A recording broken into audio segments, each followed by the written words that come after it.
Hello दोस्तों, मैं आज आप लोगों के सामने कक्षा 10 के एक्सरसाइज 1.2 के सवाल नंबर तीसरा लेके आया जो बचा हुआ था। देखिए हमारा सवाल क्या है कि अभाज्य गुणनखंड द्वारा निम्नलिखित पूर्णांकों के एलसीएम और एचसीएफ ज्ञात कीजिए। देखिए ये दिए गए हैं और ये दिया गया, तो इनको हमें एचसीएफ ज्ञात करना है। और अगला सवाल हमारा चौथा ये रहा जिसका एचसीएफ दिया है, हमें एलसीएम निकालना है।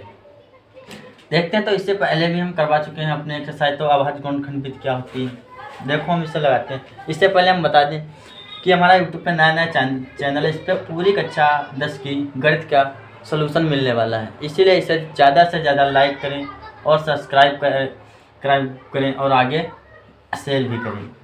उन बच्चों तक पहुँचाएँ जो बच्चे कोचिंग करने से वंचित रह जाते हैं। ये निःशुल्क आप लोगों के लिए सुविधा लागू की गई है, ठीक, हमारे बेसिक मैथ चैनल के द्वारा। देखिए ये हमारा सवाल क्या देखिए दिया गया है कि हमें इसके अभाज्य गुणनखंड निकाल लेते हैं। पहले देखिए 12, 15 और 21। देखिए इसका 12 का क्या गुणनखंड था, 2 गुणे 2 गुणे 3, 2 दूनी 4 3 12। देखिए इस 3 का कितना, 3 गुणे 5 यानी 3 5 15 का होगा। इसका कितना होगा, 3 गुणे 7। तो देखते हैं इसमें हमें कॉमन क्या मिला, ये कॉमन मिल गया और ये कॉमन मिल गया। ये चीज़ें में क्या हो गई, कॉमन हो गई। तो देखिए ये कॉमन हो गई, हम कॉमन वाली चीज़ें क्या करते हैं, निकाल लेते हैं। देखिए ये वाला, तो हमारा एचसीएफ जो हो गया वो कितना होगा हमारे पास, एचसीएफ जो हुआ हमारे पास 3 हुआ। और जो शेष एलसीएम और जो कॉमन और जो नॉन कॉमन बचा हुआ, देखिए हमारे पास कॉमन कितना था 3, नॉन कॉमन कितना बचा है 2 गुणे 2, और कितना बचा हुआ है 5 गुणे 7। देखिए ये हमारे पास एलसीएम हो जाएगा कितना, 2 3 6 दूनी 12 पंचे 60 60 और की जब 7 से गुणा करेंगे कितना होगा 420। देखिए ये हम पहले भी बता चुके हैं, ये अभाज्य गुणनखंड भी फिर से बता रहे हैं। देखिए अब अगला हम लेते हैं। देखिए सवाल ये रहा, देखिए दूसरा नंबर सवाल हमारा क्या कह रहा है। देखिए हमारा 12 और 15 नहीं, सॉरी ये नहीं है, ये हमारा दूसरा सवाल ये रहा कितना, 17 23 29। देखिए इसका क्या होता है, 17 एकम 17, 23 एकम 23 और 29 एकम 29। क्योंकि ये अभाज्य संख्याएं हैं, ये कैसी संख्याएं, ये अभाज्य संख्याएं, इसीलिए इनका जो गुणनखंड होगा वो हमेशा एक से ही कटेंगी संख्याएं। इसीलिए इनको हम लोग देखते हैं का एचसीएफ हमारे पास कितना हो गया। तो हम लोग कितना देखते हैं कि कॉमन हमारे पास कितना नंबर मिल रहा है, केवल 1 मिल रहा है। और एलसीएम की ओर जो बात करें तो कॉमन और नॉन कॉमन तो कितना हो गया, 17 गुणा 23 गुणा 29।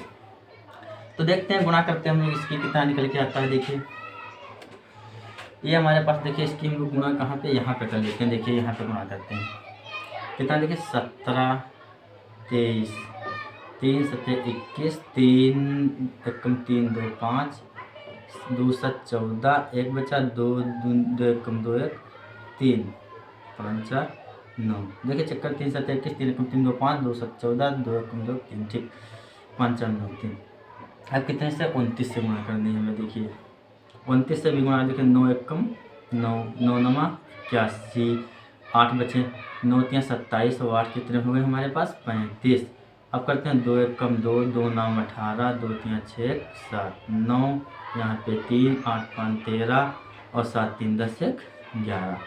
देखिए हमारे पास जो इसका एलसीएम निकल के हमारे पास आया वो कितना आया, देखिए 11 33 9। देखिए ये हमारे पास इसका मतलब अभाज्य गुणनखंड के द्वारा एलसीएम और एचसीएफ हमने निकाल लिए। देखिए अब हमारे पास चौथा सवाल दे रखा है कि कहा कि एचसीएफ जो है 306 और 657 का कितना है, 9 है। अब हमें इसका एलसीएम ज्ञात करना है। देखिए हम लोग जानते हैं, पढ़ चुके हैं। देखिए चौथा सवाल देखिए यहाँ पे हम लोग सोल्यूशन कर लेते हैं। देखिए हम लोगों ने क्या सीखा है कि जो पूर्णांक होते हैं, माने कोई पूर्णांक हमारे पास ए गुण है और बी है, तो उनका जो गुणनफल होता है वो एचसीएफ और एलसीएम के गुणनफल के बराबर होता है। ये बात हम लोग जानते हैं, ठीक। तो देखते हैं हमारे पास कौन कौन से, देखिए जो पूर्णांक हैं। देखिए 306 और 657 और हमारे पास इसका एलसीएम एचसीएफ दिए रखा है कितना, 9। हमें एलसीएम ज्ञात करना है। देखिए बच्चों कितने अच्छे तरीके से इसे निकालते हैं। देखिए अब हम इसको पक्षांतर कर लें। एलसीएम कितना होगा, 306 गुना 557/9। देखिए इससे हम लोग काट लेते हैं, 9 एकम 9, 9 तियाँ 27। यहाँ पे कितने बचे, 9 तियाँ 27, 3 बचे और 3 ये 36 होगा, 9 चौके 36। तो हमारे पास एलसीएम जो निकल के आएगा वो कितना होगा, 34 गुणा 657। देखिए इसकी भी हम लोग गुणा करके चेक कर लेते हैं। देखिए इधर गुणा कर लेते हैं, देखिए गुणा करते हैं इसकी। देखिए 657 गुणा 34, 7 चौक 28, 2 बचा, 4 पंचे 20, 2 22, 4 छंग 24, 2 26, 3 सते 21, 3 पचे 15 और 2 17 और 3 छः 18, 1 19। देखिए 8 हो गया, ये कितना हो गया, 3 हो गया, 7 6 13 हो गया और यहाँ पे 9 10 1 11 हो गया और ये कितना हो गया, 1 1 2। कितना है हमारे पास एलसीएम इसका निकल के, 21 33 38। ये हमारे पास इसका क्या हो गया, एलसीएम जो हमारे पास है इसका, ये निकल के इसका आ गया। देखिए एलसीएम कितना आया देखते हैं, 1 मिनट। 9 2 11, सॉरी यहाँ पे जो होगा 9 2 11 12 हो जाएगा, 22 33 8। ये देखिए बच्चों, देखिए दोस्तों, ये हमारे पास मतलब सवाल था कि क्या अभाज्य गुणनखंड विधि से हमने एलसीएम और एचसीएफ निकाले और अब और क्या नाम, ये हमारे पास एचसीएफ दे रखा था, हमें एलसीएम ज्ञात करना था। इस सूत्र के जरिए हम लोगों ने इसे भी निकाल लिया। तो देखिए अब बच्चों, ये अगर जो पसंद वीडियो आए तो इसे ज़्यादा से ज़्यादा लाइक कीजिए और सब्सक्राइब कीजिए हमारे चैनल को, इस चैनल को, और आगे शेयर भी कीजिए उन बच्चों तक पहुँचाए जो कक्षा 10 की तैयारी में लगे हुए हैं। ठीक, अब देखते हैं अगला सवाल। दोस्तों देखिए ये अगला सवाल रहा इस एक्सरसाइज का, सवाल नंबर 5 क्या कह रहा है, सॉरी ये सवाल नंबर 6 है, यहाँ सवाल नंबर ये 6 होगा। देखिए ये कह रहा है कि जांच कीजिए कि क्या किसी प्राकृतिक संख्या n के लिए संख्या 6 की पावर n अंक 0 पर समाप्त हो सकती है। देखिए अब हमें दिखाना है कि जो ये हमें देखना है, ज्ञात करना है, जांच करना है कि जो 6 की पावर n है वो क्या उसका जो अंतिम अंक होगा क्या 0 पर समाप्त होगा। तो देखिए दोस्तों, हम जानते हैं कि 0 पर समाप्त होने के लिए हमारे पास कुछ कंडीशन होती है। अगर जो कोई संख्या 0 पर समाप्त होगी तो वह 10 से भाज्य होगी। लिख लेते हैं, 0 पर समाप्त होने वाली संख्याएं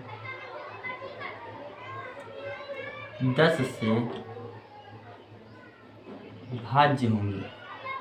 जितनी भी संख्याएं 0 पर समाप्त होंगी वो 10 से भाज्य होंगी और 10 से भाज्य होने के साथ साथ वो 2, देखिए 10 का गुणनखंड कर लेते हैं, कितना है 2 गुणे 5। देखिए जब 10 से विभाज्य होंगी तो वो कितने से, 5 और 2 से भी विभाज्य होंगी तो वह कितने से, 2, 5 से भी विभाज्य होंगी, 2, 5 से भी क्या होंगी, भाज्य होंगी संख्याएं जो 0 पर समाप्त होंगी। देखते हैं हम आगे कितना दिया गया है, 6 की पावर n, 6 की पावर n। इसका हम लोग गुणनखंड कितना कहता है, 2 गुणे 3 की पावर n। अब हम लोग देखते हैं क्या इसमें 2 के अलावा क्या कहीं पे 5 आया, यानी जो 0 पे समाप्त होगी उसमें कंडीशन यही होती है कि उसमें 2 भी हों उसका गुणनखंड और 5 भी हों। यहाँ देखते हैं कि यहाँ पे 2, 3 के अलावा इसका कोई भी, 6 की लिख लेते हैं कि 6 की पावर n का 2, 3 के अलावा कोई अभाज्य गुणनखंड नहीं है, अभाज्य गुणनखंड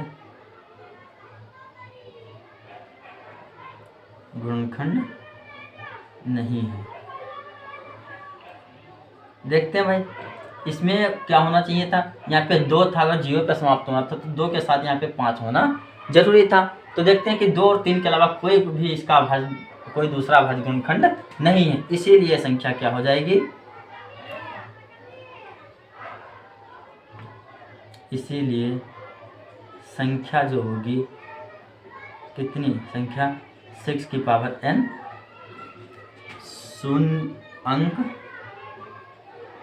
शून्य पर समाप्त नहीं होगी, शून्य पर समाप्त नहीं होगी।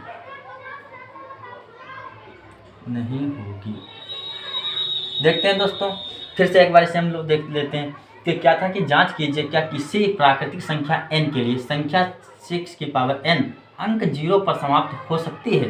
तो देखिए 0 पर समाप्त होने के लिए हमने क्या लिखा, होने वाली संख्याएं जो होती हैं वो 10 से क्या होती हैं, भाज्य होती हैं। जब 10 से भाज्य तो 10 का हमने गुणनखंड किया तो कितना आया, 2 गुणे 5 आया। अब 2 गुणे 5 आया तो यानी वो संख्या कितने से, 2, 5 से भी विभाज्य होनी चाहिए, भाज्य होनी चाहिए। लेकिन हम लोग देखते हैं कि 6 है, इसका गुणनखंड करते हैं तो 2 गुणे 6 जो आया, 2 गुणे 3 जो आया, ये इसमें का, इसमें केवल 2 और 3 के अलावा कोई भी अभाज्य गुणनखंड नहीं है। यहाँ पे अगर जो 0 पर समाप्त होना था तो यहाँ पे अगर जो 5 होता, 2 के साथ 5 भी होता तो ये क्या हो जाता, ये इसका मतलब ये सत्य हो जाता कि हाँ ये मतलब 0 पे समाप्त होगा। लेकिन ऐसा नहीं हुआ क्योंकि 2 और 3 के अलावा इसमें कोई भी दूसरा गुणनखंड नहीं है। इसीलिए संख्या क्या हो जाएगी हमारी, जो 6 की पावर n है 0 पर समाप्त नहीं होगी। तो बच्चों देखिए दोस्तों समझ में आया, जब बच्चों समझ में आया तो लाइक करते रहिए और शेयर भी करते रहिए। देखिए अगला सवाल देखते हैं कि व्याख्या कीजिए क्या कि 9 गुणे 11 गुणे 13 प्लस 13 और 6 गुणे 7 नहीं सॉरी 7 गुणे 6 गुणे 5 गुणे 4 गुणे 3 गुणे 2 गुणे 1 प्लस 5 भाज्य संख्याएं। देख लिया, जो भाज्य संख्याएं होती हैं उनकी भी एक कंडीशन होती है, हम लोग लिख लेते हैं। देखिए भाज्य संख्याओं के देखते हैं एक से अधिक भाजक होते हैं, अधिक भाजक होते हैं। देखिए दोस्तों कि कैसे भाजक होते हैं, देखिए हम यहाँ पे दिखा रहे हैं, देखिए कैसे भाजक होते हैं। इससे हमने मान लिया हमारे पास कोई 12 संख्या, इससे हम 4 से भाग करें तो 4 तियाँ 12 कट गया ये। अब देखिए यहाँ पे फिर देखते हैं 3 से भी अगर जो इससे हम भाग करते हैं फिर भी ये पूरी कट रही है। तो यहाँ से हमें सिद्ध होता है कि देखिए यहाँ पे ये 4 से भी भाजक था और यहाँ पे 3 भाजक है, फिर भी ये कट गई। तो इसी जो भाज्य संख्याएं होंगी उनके जो भाजक होंगे वो कितने क्या होंगे, 1 से अधिक होंगे। तो देखते हैं हम लोग यहाँ पे इसे लेते हैं पहले। देखिए 9 गुणे 11 गुणे 13 प्लस 13, देखते हैं इसमें 13 और 13 हमारे पास क्या हो जाएगा, कॉमन हो जाएगा। अब देखते हैं अंदर कितना रहेगा हमारे पास, गुणे यहाँ कितना रहेगा 9 गुणे 11 प्लस 1। देखते हैं यहाँ पे 13 गुणे कितना, 11 नमा 99, 11 नमा 99, 11 नमा 99। एक सॉरी कहीं पे गड़बड़ हुआ है क्या, 13 हुआ है और 11 नमा 99, एक मिनट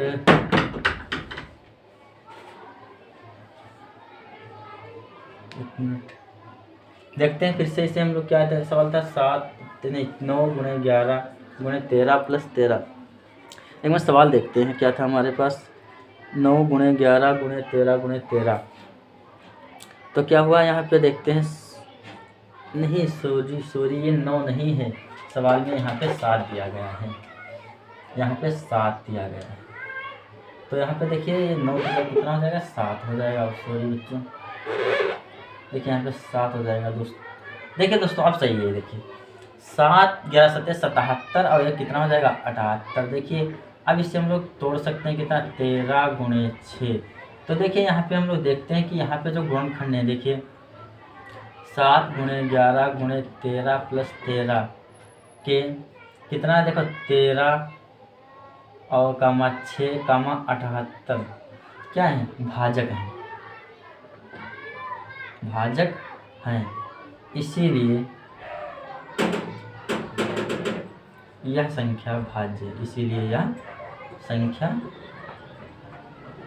क्या है हमारी, भाज्य संख्या है, भाज्य है। देखिए भाज्य संख्या की हमने कंडीशन पहले लिख दी कि 1 से अधिक क्या होंगे उसके भाज्य को। हम लोग यहाँ पे देखते हैं इसका भाजक कितना, देखिए 13 से भी कट जाएगी, 6 से और 78 से काटें फिर भी इस संख्या को पूरा हम लोग क्या कर सकते हैं, भाग कर सकते हैं। इसीलिए यहाँ पे हमने लिख दिया, देख लिया कि यहाँ पे इसके 1 से अधिक क्या हो रहे थे, हमें इसके अभाज्य गुणनखंड प्राप्त हो रहे थे, इसीलिए हमने इसे लिख दिया कि मतलब ये संख्या भाज्य। अब अगली संख्या देखते हैं कितना हमारे पास है, देखते हैं 7 गुणा 6 गुणा 5 गुणा 4 गुणा 3 गुणा 2 गुणा 1 प्लस कितना है 5 है। देखिए यहाँ से 5 और 5 मेरे पास क्या है, कॉमन है, हमने 5 का कितना बचा, देखिए 7 गुणे 6 गुणे 4 गुणे 3 गुणे 2 गुणे 1 प्लस 1। देखिए ये हमारे पास है। देखिए गुणा करते हैं इसकी, देखिए कितना हो जाए, देखिए 2 3 6, 2 3 6 चौक 24 और हम लोग गुणा कर लेते हैं। देखिए 24 और 42 की गुणा कर लेते हैं। 2 चौके 8, 2 चौके 8 और देखिए यहाँ पे 2 दूनी 4, 4 चक्कू 16 और 4 दूनी 8 है 9, 8 6 4 10 9 1 10। देखिए हमारे पास आ गया कितना, 5 गुणे 1008 ये आया। देखिए अब यहाँ पे अगर जो हम लोग देखें इसे भी हम लोग क्या कर सकते हैं, तोड़ सकते हैं। तो यहाँ पे देखते हैं ये भी हमारी संख्या क्या है, भाज्य संख्या है। क्यों भाज्य, क्योंकि यहाँ पर भी 5 है। इस संख्या को तो हम लोग काटें तो किससे, 5 से भी पूरी कट जाएगी और 1008 से भी ये पूरी संख्या क्या है, सॉरी 1 मिनट, यहाँ पे 1008 नहीं होगा क्योंकि एक ये बचा हुआ 1009 होगा और 1009 से भी ये क्या संख्या हो जाएगी, भाज्य हो जाएगी। इसीलिए संख्या हमारी क्या है, ये भाज्य संख्या है। लिख लेते हैं हम लोग। अतः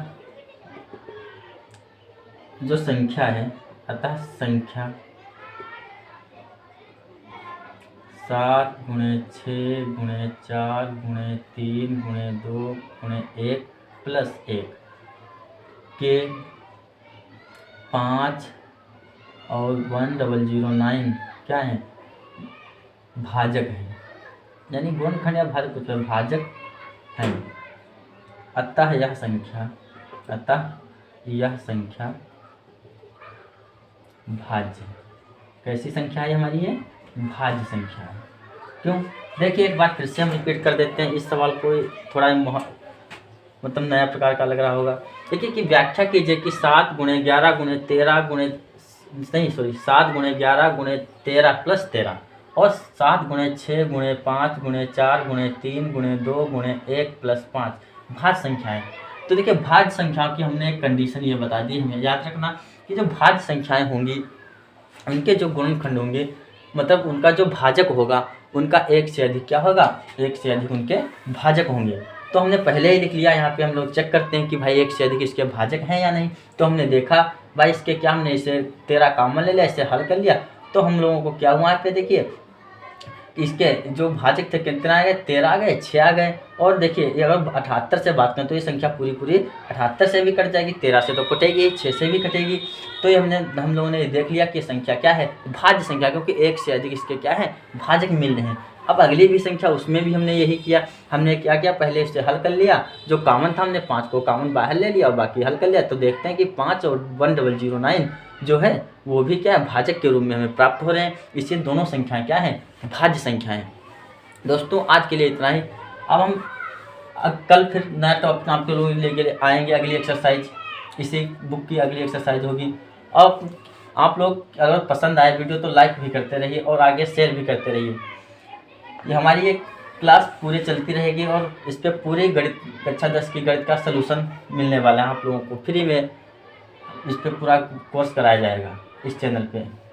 तो बस आप लोगों से एक ही रिक्वेस्ट है कि इस चैनल को ज़्यादा से ज़्यादा सब्सक्राइब कीजिए और शेयर भी कीजिए, आगे पहुंचाइए उन बच्चों तक जो कक्षा 10 की तैयारी में जुटे हुए हैं। उनका कम से कम वो पढ़ रहे हो फिर भी उनका रिवीजन होता रहेगा। इस चैनल के माध्यम से हम सभी बच्चों को फ्री में कक्षा 10 की गणित पढ़ाने वाले हैं।